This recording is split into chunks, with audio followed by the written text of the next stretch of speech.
Hello everybody, Russian Batman back with another video, and today I got a little bit of a custom showcase, another custom amiibo showcase. Yes, another one. I know, pretty epic. Last time I only showed off one, this time I have a lot more than that. So yeah, so the first two are just kind of modified amiibos, but I really do like how they looked and I wanted to show them off. So the first one is we have this King K rule. Now this is obviously just, the base of it is the normal King K rule. However, I just did a lot of, here, let me get another light, maybe you can see it better.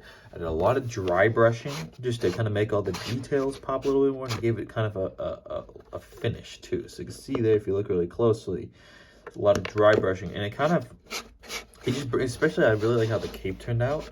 I think it just brings out a lot of the detail, and it just makes it look a lot more, I think, detailed than the original did. The original paint job on it, obviously, wasn't bad at all, but I think, just adding a little bit of dry brushing, because especially with all these scales, like you can see there, right? A lot of the scales, you really tell the difference between like the creases of the scales and like the top of the scales, which I am really happy. I didn't do too much with the gold. I did add a little bit of, you can see there, a little bit of a wash to it, but not that incredibly much. I made the teeth a little bit more yellowish, and then also added a little bit of highlights to the little gem he has going on. But other than that, it's not super modified, but the major thing I did is I gave it a big dark green wash and then just have several kind of layers of dry brushing to kind of just bring out the detail of the scales. And I think I really like how it turned out. I think, yeah, there's that. That's the first one I modified. Well, no, not the first one. This is actually the most recent one I modified. But the one I modified before that is this Ridley, which I think just looks, I wish I had a side-by-side comparison. You'd really tell the difference, but I think this one works a lot better, especially when you like go around to like the back. I just think that little bit of painting, a little bit of a paint job to it, just makes it look incredible. So I did the same thing. I gave it a really dark purple wash and then several layers of light purple highlighting. First I went in with this base purple in some of the higher up areas, and then I went in with this lighter kind of, I would call Thanos purple.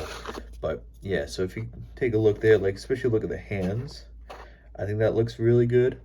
Maybe if I get rid of this light, maybe you can see it a little bit better.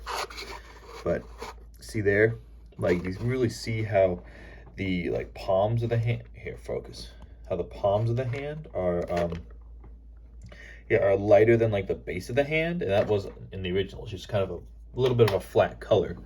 But yeah, then like I said, it was really able to highlight all those weird kind of bumps and creases kind of Ridley has on him, and also just kind of darken the lower parts, like you see there, a lot of those wrinkles in the inside, a lot darker than they originally were. So yeah, it does, obviously, I think, doesn't look as good on camera. I wish I had a side-by-side, obviously, but I don't. So, yeah, there is that. And, yeah, here, you know what? I think that looks pretty good. Like, look at that.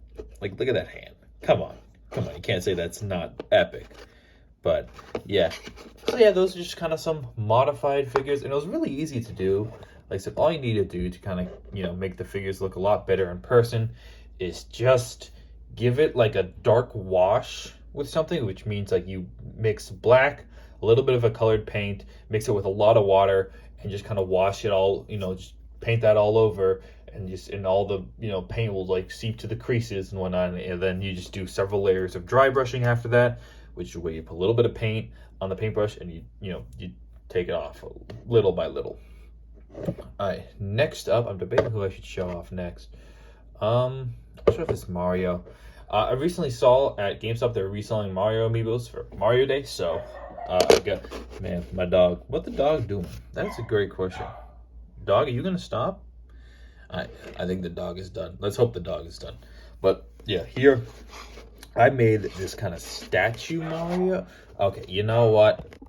All right, sorry about that. The dog's done. But yeah, this is like a statue Mario. And I'm really happy how this turned out. Basically, the way I did this, it was actually insanely easy to get this effect, this kind of corroding effect you see going on here, where it doesn't look, like pristine. The way I did this is all I had to do is I got the Mario and I mixed a little bit of blue and a little bit of green to kind of get like a mint blue. I covered the whole thing with this mint blue. Then I just dry brushed some gold over it, and it got this effect. And I'm really happy that this turned out. I kind of want to paint more stuff like this. So it's really easy, and I really like it because amiibos are kind of like, you know, mini statues anyways. Like, why don't I just make it look like kind of an old kind of corroding statue? So yeah, I'm really happy with how that turned out. Last but certainly not least is we have Fire DK from the most recent trailer to the Mario movie. And yeah, with the most recent, yeah, the last like, kind of main trailer. So yeah, I'm really happy this turned out. Now, obviously, the coloration for this guy isn't as kind of bright and colorful as it is in the movie. Is a little bit more subtle. Like I used a dark kind of red as a base, and then dry brushed lighter red, and then also the tips of the kind of white bits are more dry brushed instead of how it is kind of in the trailer where it's like very prominent white and very kind of, you know, stark with where the white and the red separates. Where here it's a little bit more subtle, and I kind of like that. Makes it look a little bit more realistic. I don't like how this part turned out because I did too much white and I tried to cover up with some red, but just kind of ignore that. But I think the tie turned out really good. So usually white paint, I'm not able to get it to look this clean, but this honestly tie looks pretty damn clean. If you look really close, there's some weird bits, but like from a distance, it looks really nice. And yeah, I'm also just kind of happy. Like, look at how that back looks. Like, look at that dry brushing. Like, come on. Like, come on. That's cool, isn't it? But yeah, that's it for this little showcase. Not much, obviously. Just kind of 2 modified amiibos and then 2 kind of original. But yeah, hopefully I'll have some more figures coming up soon. I've been working some more figures, and then also I'm gonna be able to make a lot more in the next kind of coming weeks because I'm having a lot more time off now. Yeah, because just, you know, things happen in my personal life, and I'm going to have a lot more time to make figures and make kind of more content. So, yeah, I don't know if I'm ever going to go back to the 3 videos per week. Still probably just be 2 videos per week, but yeah, if y'all like the video, leave a like, subscribe, and go watch the 2011 film Rango. All right, ciao, bye-bye. See ya, sayonara. Oh, yeah, Piranagon.